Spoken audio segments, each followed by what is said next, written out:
Para suster, Bapak Ibu, saudara-saudari yang terkasih dalam Tuhan, Shalom. Upah selalu merujuk pada dua sifat. Sifat yang pertama adalah bersifat material, yang kedua adalah bersifat non-material. Sifat material misalnya dalam bentuk gaji atau uang, 1 dinar sehari, Matius 20 ayat 2, atau dalam bentuk barang, makanan, pakaian, tempat tidur, kursi, properti.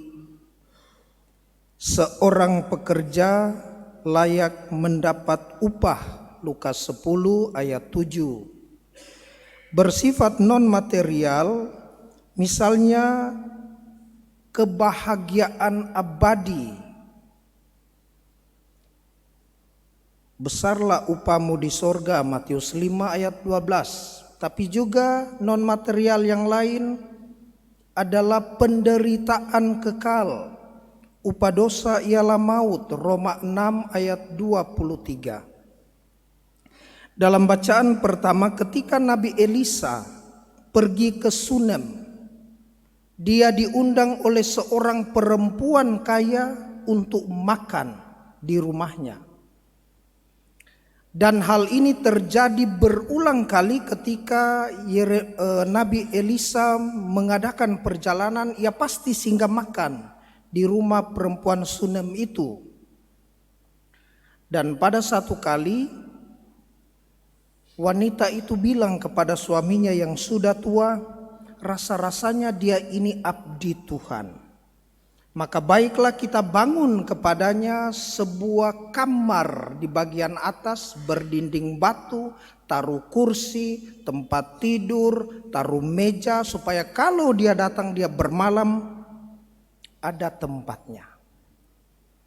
Dan benarlah ketika Elisa datang, dia langsung dipersilahkan menempati kamar itu. Lalu Gehazi, dia tanyakan, apa yang saya boleh perbuat untuk mereka ini? Gehazi bilang, ya sudahlah, dia tidak punya anak, suaminya sudah tua. Oh betulkah dia tidak punya anak? Panggil dia kemari.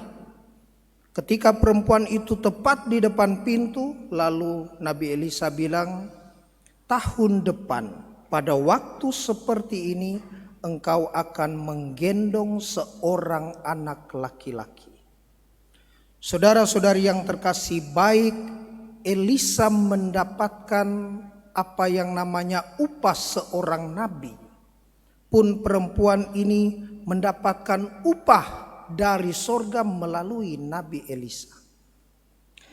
Dalam Injil Yesus berkata, barang siapa menyambut seorang nabi sebagai nabi, ia menerima upah nabi.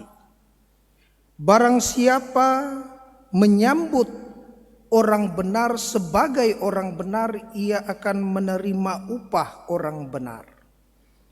Dan barang siapa memberi air sejuk secangkir saja kepada salah seorang yang kecil ini, karena ia muridku, aku berkata kepadamu, sungguh ia tidak akan kehilangan upahnya.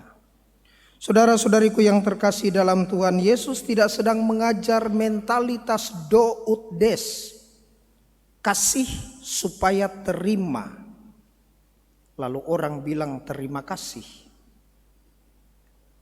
atau mentalitas memberi berharap kembali, tidak. Namun mentalitas agar supaya orang menyadari bahwa kasih yang dia lakukan dalam perbuatan bersumber tetapi juga berujung pada kasih Allah. Jika orang mengasihi Allah dengan benar, maka orang akan mewujudkan kasih itu dalam perbuatan yang benar. Mengasihi orang tua, mengasihi pasangan, mengasihi putra-putri, anak-anak, mengasihi sesama adalah benar. Menjadi tidak benar jika perwujudan kasih itu tidak bersumber dan berpangkal pada kasih Allah. Allah harusnya dikasihi melebihi siapapun dan apapun.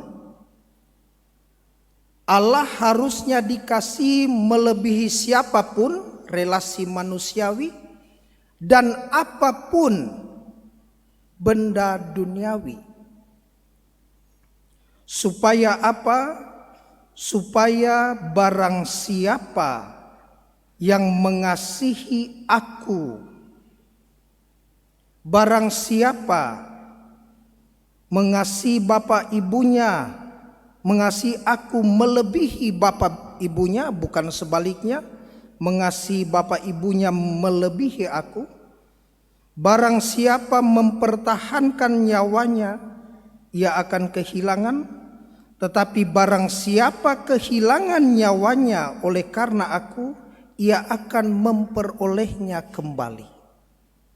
Supaya setiap orang mengalami bahwa kasih Allah lebih dahulu sebelum kita mengasihi Allah dan siapapun serta apapun. Saudara-saudari yang terkasih dalam Tuhan, bacaan kedua sebenarnya mengajak kita merenungkan lebih dalam bahwa kita menerima upah tanpa jerih lelah. Kita menerima upah tanpa kerja keras, yakni penebusan Kristus. Agar supaya oleh kematiannya kita hidup dan oleh kebangkitannya kita selamat. Maka marilah kita berupaya agar upah sorgawi tidak menjadi sia-sia.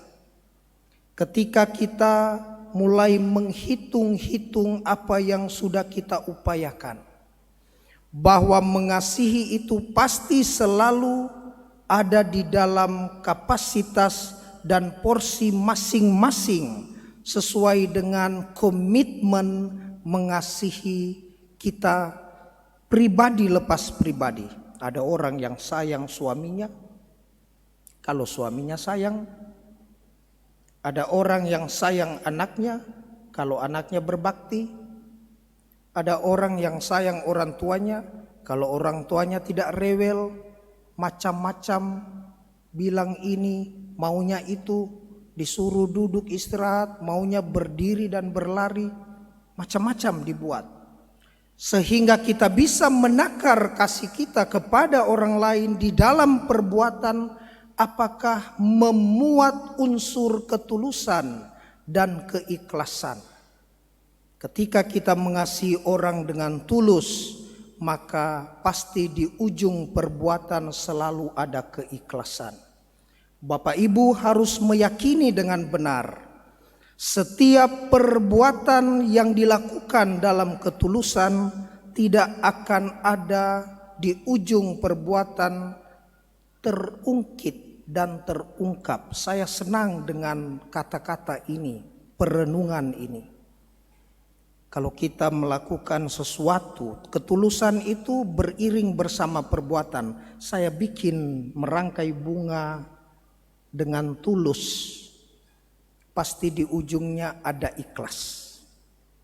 Tetapi kalau saya misalnya membersihkan dengan saya punya tugas kewajiban rukun di gereja, sekarang rukun ini membersihkan kaca misalnya. Datanglah kita dalam segala kesibukan, tahu-tahu orang sibuk cuma kaca lagi begini.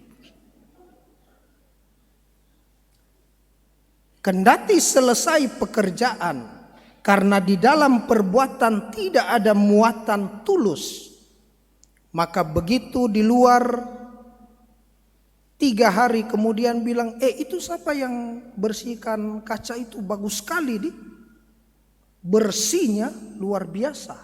Memang dikerjakan semaksimal, tetapi saat mengerjakan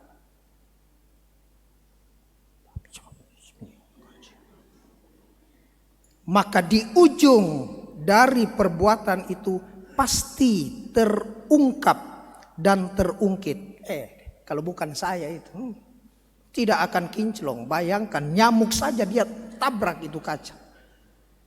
Saudara-saudari yang terkasih dalam Tuhan, kita diajak untuk senantiasa melihat bahwa upah terbesar kita karena Allah lebih dahulu mengasihi kita, maka kita berupaya untuk senantiasa hidup di dalam kasih sebagaimana yang diteladankan oleh Kristus yang mengasihi kita tanpa batas dan sehabis-habisnya.